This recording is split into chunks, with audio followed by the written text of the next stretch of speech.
Detroit Lions fans, Stephen Will back after a fucking phenomenal victory over the Green Bay Packers. And I am going to get this thing started the right way. Steve and Jay Perkins, what is the name of the receiver that starts, first name starts with T, last name finishes or starts with a P? What is his name? Tell the people. Kill Kwame Timothy. No. To the people. He earned it. He earned Timothy Patrick, baby. Timothy Patrick. 2 touchdowns today. You called it. I give you credit. You called the 2 touchdowns. I don't think you got the yards, but six catches, 43 yards, 2 touchdowns. You definitely called the 2 tutties. I'll give you that. I don't remember what you had for catches and yards, but hats off to you, Will. You called offensive player of the game. In my opinion, I think Tim Patrick was offensive player of the game. We could probably make an argument for Jared Goff, but we got a lot to talk about tonight, guys. Sit back. Enjoy the show. It's Victory Friday. We don't have many Victory Fridays. I know we had one last week. We got one this week too. Oh, yeah.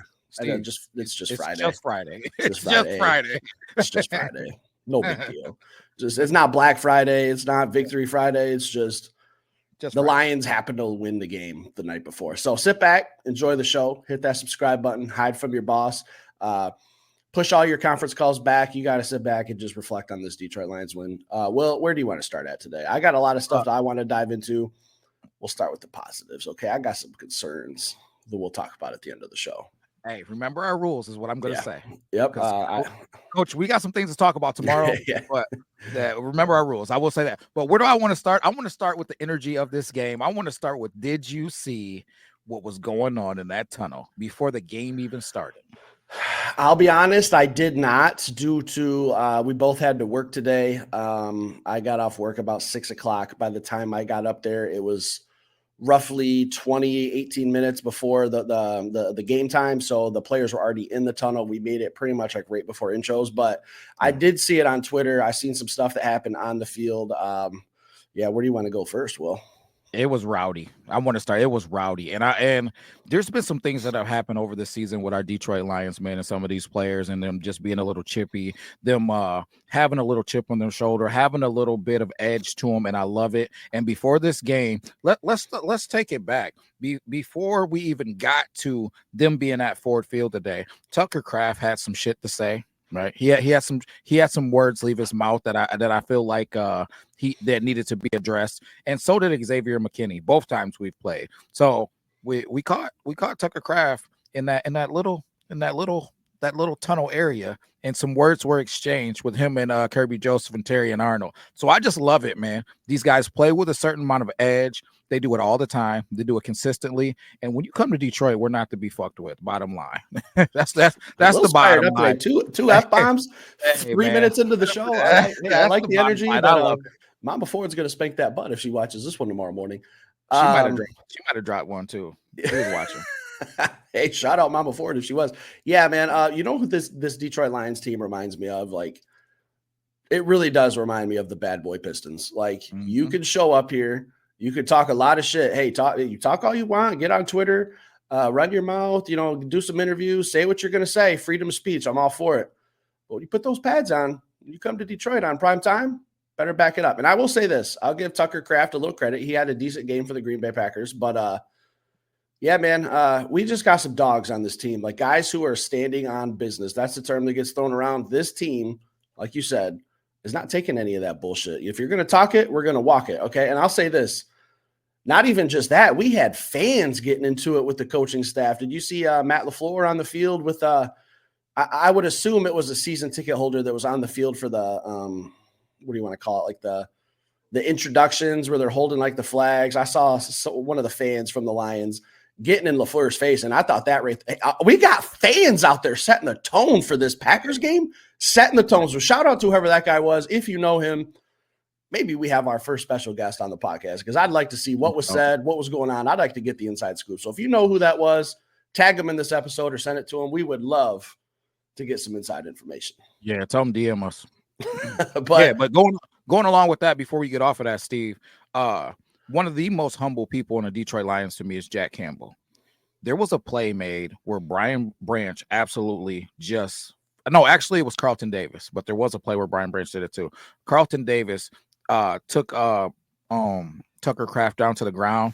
And the next thing that I saw was Jack Campbell running over and standing over the top of him. And I couldn't tell what he was saying, but I know it wasn't nice. He came Right. over. She was I'll tell you what he probably wasn't saying. Probably wasn't getting his address for a Christmas card if I had to guess. Yeah, yeah. So this is a brotherhood, man. When you got these guys coming out of their character, when you got Jack Campbell getting chippy, he plays hard every game, but it wasn't just playing hard. There was a little bit of edge. There's a little bit of jaw jacking. It was a little bit chippy. This is a Detroit Lions team that's taking on the energy, just like you said. Bad boys. I love it, man. I love it. Come to Detroit, you're gonna get hit in the mouth. I think this team's playing physical. Just that's kind of the game I expected. Like, we'll get into some stuff. I don't know how fast you want to dive in, Will, but I just think this defense deserves a little bit more credit, and I also think they deserve a little bit more help than what they got today. Yeah, I will say, I don't know. I might be on the opposite end of the spectrum because of what I saw defensively was this. The only thing that I'm a little bit upset about, and we're going to talk about tomorrow, is this pass rush. So I'm not going to go there today, but we're going to talk about that because Dude Love had a lot of time to throw the ball in moments. But what I will say is, I believed was going to happen. Jonah Williams, he played the game physical. Quan Alexander, physical. Jamal Adams blitzing off the edge multiple times. Very physical. First play on defense, he blitzed off the edge. Looked phenomenal. He did exactly what I thought he was going to do. Hats off to Aaron Glenn again for getting these guys ready in a few days. These guys showed up to Detroit 15 minutes before the game started, and then these guys are ready to go out there and play some damn football and play it at a high level. I was very impressed with what I saw out of Jamal Adams, Quan Alexander, Jonah Williams, and Miles Adams. It was on a quick turnaround. I think that it's only going to get better as these guys get more time. There was a situation that happened with Aleem McNeil where he went into concussion protocol, and those guys had to step in and make some plays. They did it I feel like we didn't really skip a beat. I loved what I saw right out of the gate was Zadarius Smith, man, getting that sack and just kind of setting the tone. The place erupted and went absolutely crazy. Hats off to these guys on a very, very short window of time coming in and getting ready to play significant amounts of snaps for the Detroit Lions today. Again, shout out to Aaron Glenn. So all of you guys that were in the comments saying that we got value menu washed up guys, no. I haven't got a chance to pull back the film yet, but I did see a lot of significant plays being made by guys who just got off this football team. Steve, on this football team? Steve, how do you feel about it? I'm glad you brought up Aleem McNeil because I really have a bone to pick with the NFL. All right, I think it was the second drive on defense. He goes out, and I see that he's getting put into concussion protocol. He goes into the tent. They put it up on the screen. Aleem McNeil being evaluated for concussion protocol. My first feeling is, oh shit, he's probably done for the game. He comes back in. I think he took that next defensive series off, and then he came back in. I texted you. I said, Aleem's back on the field. I think you texted me first and said he's got a helmet on. I said, yeah, he's standing out there on the field. He's getting ready to play. Comes back into the game, leaves later on with a head injury. How does he get cleared from concussion protocol? And I get it. Aleem McNeil, player, 100% through and through. If he says, I'm sure he's saying he wants to go on the field. Someone from the NFL who is evaluating these guys for concussions needs to be investigated. And I would say this about any team. If it were a Dallas Cowboy, a Green Bay Packer, I don't care. I don't understand how these guys get cleared from concussion protocol to go back into a game, and then about half a quarter later, they're out with a head injury. Now, I'm just doing the math. I'm putting 2 and 2 together. It sounds like to me he probably was not clear from a concussion. I think we're talking about a player's life here. So I wanted to really dive into that. I know it's not game related, but I've been blasting the NFL for how they've been treating the players with all these 3 games in 12 days, 3 games in 11 days for the Detroit Lions. Like, it's absolutely absurd. Now we pack on some shit like this. I don't know, man. It's just, I get it. These guys are football players, but more than that, they're humans underneath these helmets. Okay. Like, these guys, we're in a world where we have to deal with CTE. Like, it's been around. You're evaluating a player for a concussion, you clear him. The next year he goes out with another head injury. Like, I don't know. Will, is that suspicious to you? I think that it's a slippery slope that we're playing, and here's why. There's some concussion protocol tests that they got to go through now. I have been exposed to some of them because there's some tests that we have to take to make sure that we can evaluate, or that the trainers that we have this is at the high school level can evaluate. So I would imagine that it's obviously very a lot more skilled individuals that are dealing with NFL guys, but you can only execute the test that you're given. So I don't know, maybe he passed the test, or maybe, because everybody's body's different, every situation is different. And to my understanding, it's a thing. Guys, put it in the comments, or Steve, if you know. To my understanding, it's not a Detroit Lions guy that does those concussion protocols It's and an independent evaluations. doctor from the NFL. It's an independent doctor from the NFL. So I would imagine that he passed the test that he was put out there, to take. And then as he got back out there, maybe there was a progression of a little injury that he had, or maybe there was some type of independent situation. I don't know. But if he did not pass concussion protocol, or the test wasn't given properly, that definitely should be looked at. I 100% agree with you. But if he just happened to have something else pop up afterwards, or if it was just like, hey, maybe he was good enough to be able to pass the test, but he did have something going on, then maybe it's the tests that have to get looked at. But I 100% agree with you on player safety. But what I do worry about is this: the more and more conservative that we get, we may end up being in a situation to where a player isn't really injured and then he's pulled out of a football game. And if we're talking about that, we're going to be saying the complete opposite, or at least I'll be, man, what the F, he could have been out there, yada, yada, yada, whatever. So I just think it's a slippery slope, but I agree with you. We should be able to find that middle ground. Yeah, it's a double-edged sword. I get it. I'm with you. There's two ends to it, but ultimately the NFL wants to be as safe as possible. Like, we've changed some rules with kickoff return. We're practicing with these big pillows on our heads. Like, they've taken those steps. I think there's a problem with the testing process, because I'm just assuming 2 and 2 equals 4. I'm pretty sure. So when I see a head injury, concussion protocol, and then another head injury, looks bad. And I think someone needs to be asking questions. But let's get back to the game. Well, what else is on your mind? One thing that's on my mind, and I think that needs to be talked about, and obviously we're going to get into it at length probably tomorrow, I would imagine. But how did you feel about the fourth downs? Well, are you wanting me to talk about this today, Will, or are you wanting to save this for tomorrow? Because okay, let me preface this. Do you feel like the fourth downs is something that we definitely need to take a look at deeper, or were you just okay with it? Because I'm seeing people on Twitter, and Jared Goff, I don't know if you've seen what he said. He said that he loves that Dan Campbell has faith in that offense to go out and execute. So are you on that boat, or are you saying, man, we need to really take a look at this? I'm not sure that we're making the right moves. That's just, where do you stand on it tentatively tonight? I know how I stand on it. I hope people can understand where my mindset's going to be. Hopefully I can articulate this the right way. I'm all for it in certain situations. When we're down there inside the 5, I'm all for it. Go for it. Dagger. All right, let's put 6 points is way better than 3. I understand. If you don't get it, now the Green Bay Packers have to go 95 plus yards. In those situations, I'm all for it. When we're talking about on our own 30, 4th and 1, and I do a halfback toss, and now my play is starting 5 yards, and I've turned that 4th and 1 into now a 4th and 6, where I haven't been running the ball very effectively at that point. I haven't been dominating the line of scrimmage. I don't think the offensive line really dominated today. Yeah, I know we got over 100 yards total, but at that point, I think that was late-ish in the third quarter where we went for it on our own 30, and we did a toss to Jahmyr Gibbs, and it just got absolutely blown up. I've heard that Penei Sewell missed a block. Don't know. Haven't looked at the tape. To me, it doesn't matter. I don't think Penei Sewell should have been in that position to even be able to miss a block. If you're talking about I need 1 yard, I'm either doing a QB sneak, which I saw was somewhat effective today. I think it got stuffed once, but I think it's the more higher odds to succeed in a fourth and 1. I would rather see Jared Goff just lay on top of Frank Ragnow, and hopefully he can scoot his ass forward for a yard. To do a 4th down toss play was a little too risky for me and in our territory, and then that led to 7 points. In my opinion, we gave the Green Bay Packers 14 points. Jared Goff threw an interception that got returned to like the 10-yard line, touchdown.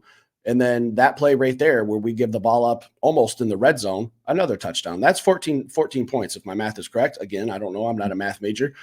And what we're talking about these last 10 weeks is how banged up this defense is.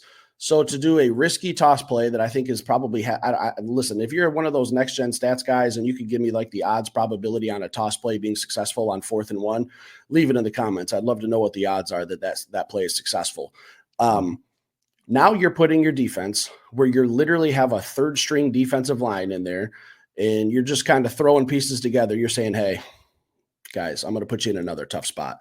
We need to help this defense a little bit. All right. That's what I was talking about earlier, where I said I didn't love some of the positions we put our defense in. That's mainly the play I'm talking about. Like, it's kind of, you're putting them really up against it. It's really tough to be successful.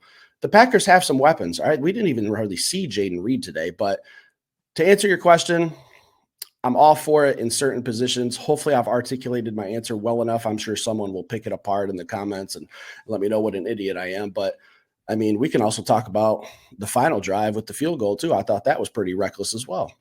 Yeah. Yeah. In field goal range going for it. So, but let's stay true to form. We'll hammer it tomorrow, and then we'll get a chance to look at maybe some more film and review it. I just want to see tentatively where you were at, because a lot of people on Twitter and Jared Goff spoke on it a little bit today.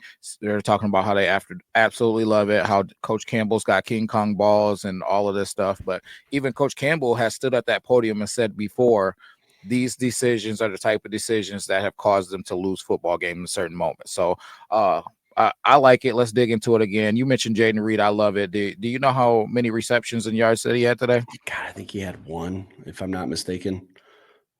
Zero. Yeah, 0 catches, 1 target. He was 0 catches, 0 yards, 1 target. I don't know. Was he banged up or something? He was out there on punt return, so Yeah. and I don't think so. He was out there. I think he just got shut down. And then Christian Watson had 4 for 114, man, but he had that one huge play. If he didn't have that play, he would have been pretty much locked down. And then I was surrounded, Steve, by Green Bay Packers fans. I would have been throwing hands immediately. Why didn't you call me for backup? Surrounded. I almost did. I was sitting right next to one that was talking a little bit of trash to me. When I came in to sit down, they're like, "Oh, here's the season ticket holder. Oh, yeah, you're in for a day today or whatever." I'm talking about, there was literally like 20 Packers fans around me, like 10 of them behind me, a couple of them in front of me, one right next to me. So, guys, listen. I need you, if you are a season ticket holder, you need to stop selling your tickets on StubHub and Ticket Exchange. You don't know who those tickets are going to. You get on Facebook, you get on word of mouth, you talk to your friends, you sell those tickets to Detroit Lions fans. Do not let these other teams fans come into our stadium and root for their teams. We need to keep, this is the most fans that I've seen from an opposing team today. I don't know if you feel the same, but I'm not going to say that we were overrun by any means, but really, there was a little bit. Yeah, but there was a little bit of green in there, a little bit too much green to my liking. So, guys, football etiquette 101. We are a winning team that just, our stadium is a place that is not for anybody but Detroit Lions fans. So let's keep it like that. Yeah, and you're welcome to join our Facebook group. And if you have tickets for sale, you're welcome to post them there. As long as I feel you're not a bot, I will approve your post, and you can sell them to a Detroit Lions fans, because I have people hitting me up for tickets weekly. So we can help you out there. You get your money's worth and sell your tickets. But I thought, Jaden Reed, don't know what's going on there. Wasn't really exactly looking for him when we were on defense. I was mostly looking at Jamal Adams when he was in the game. I was trying to check out some of these new guys. I liked what I saw, but I got to give a shout out to Josh Jacobs. He was pretty much unstoppable in the red zone. All right, I think he had 3 touchdowns. Damn near probably could have had 4. I think he had a good game, 18 carries, 66 yards, 3 touchdowns. If you got him in fantasy football, you're probably looking good. But other than that, Jordan Love wasn't anything great. 12 of 20. Like, I mean, he had all day to throw and he was missing some passes. I don't know what's going on there, but the Packers came in and they played tough, and I think we just kind of let them hang around a little bit with some turnovers and that questionable 4th down call. That's pretty much what I would hang my hat on for the game is really those 2 plays, the turnover and the questionable 4th down. I had some fans around me singing "All I Need Is Love," and it made me sick to my stomach. But when I came, I did get the feeling that he played a little bit better than he did. He missed some throws. He missed some touchdown throws that could have, and some plays that could have been huge plays. And then when I look at the box score, this dude had 12 completions and he only dropped back 20 times. Yeah. And he had 15 minutes when he was dropping back. Like, he had a lot of time to make completions. This dude isn't that good. I think he's overhyped. He's definitely overhyped by their fans, which is understandable. But I hear a lot of people saying good things about this dude. Nationally, I think he's a little overhyped. He's overhyped, man. He's overhyped. I think if we would have had a pass rush today, he would have had some serious problems. And there were a couple times where we just missed him. Jack, man, you missed him one play. I'm not Yes. Oh, I'm not God. thrilled about you missing him I right think that there. was That was the drive that they went down and ended up kicking a game tying field goal on, if I'm not yeah. mistaken. Yeah, we shut that drive down right there if he gets that sack. There was a couple times too where he just barely got away. And those things will be shared up and they'll get fixed as these guys that we brought in just here recently get more comfortable with what we got and we get Anzalone back. Those things will get shared up. It's not anything that I'm panicking about, but I will say that I didn't like those things. But he's went from somebody that I was a little bit worried about, a little bit like, man, this dude has something to he's a mere mortal. It's nothing too Yeah, crazy. I don't think he had a good game. I think Josh Jacobs was kind of carrying them. I think he had I don't want to use the word excellent, but I shout out to, like I said, shout out Josh Jacob. I think he had a production wise, not that much, but in the red zone is really where he got it done. So I think he was kind of a problem for us in the red zone. Can I ask you a question? Well, you can ask me anything you want. Was Xavier McKinney at the game today? Who? I don't remember his name getting called. I heard Amon-Ra St. Brown's name get called quite often. I saw a guy in a wheelchair on the field. I thought Professor Xavier was there, but I didn't see much of Xavier McKinney. I don't know. Yeah, Hey, again, a lot of talking, not much talk on the football field though. Didn't hear your name. I mean, looking at the box score, did he even have a tackle? Like, what are we talking about here? I Say it's seven total tackles. I didn't see much of him. I did, being honest, I did see David Montgomery look like he was about to get loose and he tripped him up one time, but I didn't see.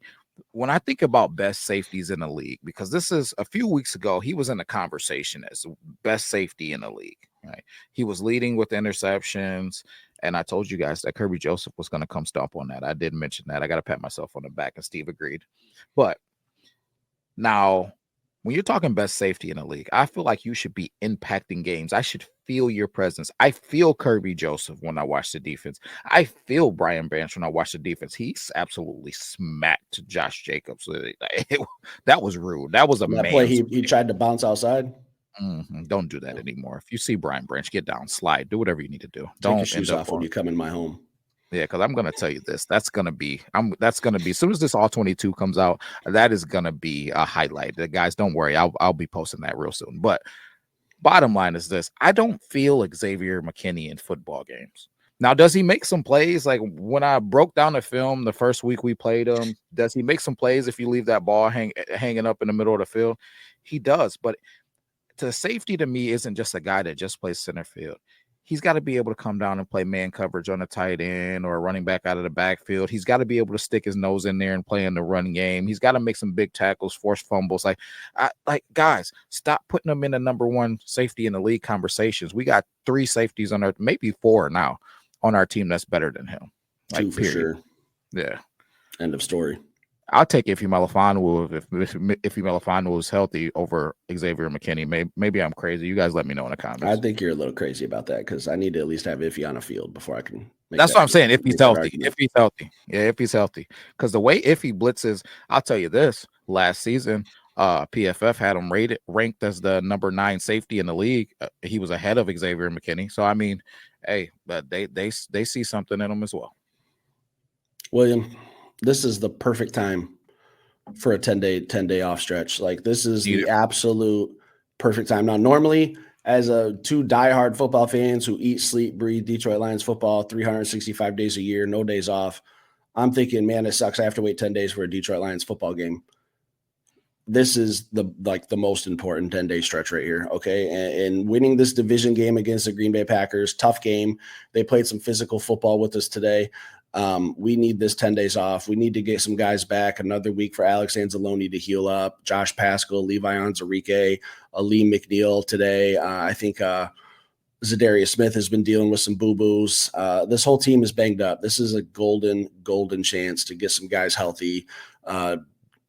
Taylor Decker, like the whole, we could rattle off the list of injuries and we'd probably be here till Tuesday trying to think of names that are injured. Like that's how deep our injury concerns are. So this is just a perfect time for 10 days off. Buffalo Bills coming to town in 10 days. We'll be getting ready for that one. You got anything else for tonight, Will? I do. I was thinking about that, man. And then the biggest thing that I think about is we got all of these new players. Not only are we going to get the opportunity to get healthy, we're going to get the opportunity for these players to freaking really start to learn a defense. Yeah, These guys 10 days came of in. practice and film. Yeah, these guys came in and they didn't even really know the defense. They all had little sets that they came in for. You could tell because the personnel consistently changed in a certain type of way when Jamal Adams came in, then Quan Alexander came in, then David Long, who recovered a fumble. Shout out to you today. That was huge, right? He put a hit on someone too. I can't remember who it was, but I said David Long just put that dude's lights out.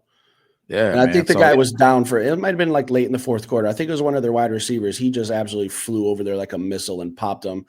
I think the guy went down for a minute. Like, unfortunately, he got up. No major injuries, I don't think. It was a clean football hit. Things happen. We don't cheer for injuries, but just a clean football hit, man. That's one play that really stuck out to me from David Long and the fumble recovery. I think it said something too that Quan Alexander started this game.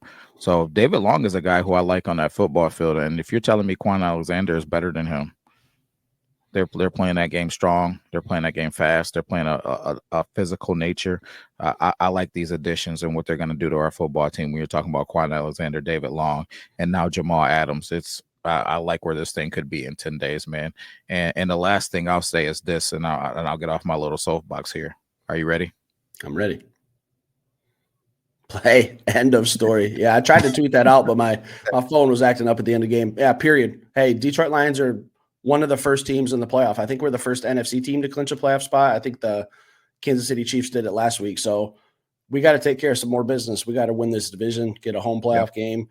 10 days off is absolutely massive. I can't stress that enough. Like, you say a home playoff game? Yeah, to win the division. That's checkbox one. Win the division, okay. get a home playoff game. Second checkbox is win that number 1 seed, get another bye week, get another chance to get healthy. Make this shit run through Detroit. Today was I'll ask this is my final question. Do you think that today was close to a playoff atmosphere for the crowd? I think it's the playoffs from now on. It's the playoffs from now on. We got the Minnesota Vikings who they just keep figuring out a way to win. I wouldn't be surprised if the final game of the season matters. Sunday night football, I predict. Yeah, so we're looking at playoff games the rest of the way. The only difference is we're not going home if we lose any of these next few games. It won't send us home. But other than that, they all matter. We're about to take this 10-day stretch. We complained about how many 3 games in a very small window, but the only good thing about that is this open stretch that we're about to have now. We're going to have this open stretch. We're going to beat up on the Buffalo Bills, who some people are saying could be a preview of the Super Bowl. I don't believe that, but it's going to be a good football team coming to town. I'm excited for it. We get healthy. We beat up on them and make a statement, and we keep this thing rolling. But all these games matter. All these games are going to be playoff atmosphere, in my opinion. Yeah, it's great news if the Buffalo Bills get to the Super Bowl and they play in the Detroit Lions, because I've personally watched them lose 4 Super Bowls in a row. People don't forget. All right, guys, lot to digest. 10 days off. Got the Buffalo Bills coming up. We're going to be throwing a lot of content your way. Okay, we got a lot of things to talk about. We're going to dive more into Dan Campbell. We don't like to talk negativity. I know we got into it a little bit tonight, but we'll dive more into that later.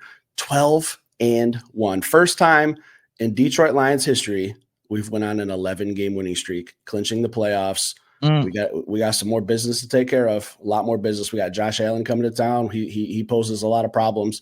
But this is 10 days where we can get some guys healthy. We can start getting our starting defensive line back, and I think that's absolutely massive. So stick around, hit that subscribe button, leave some comments.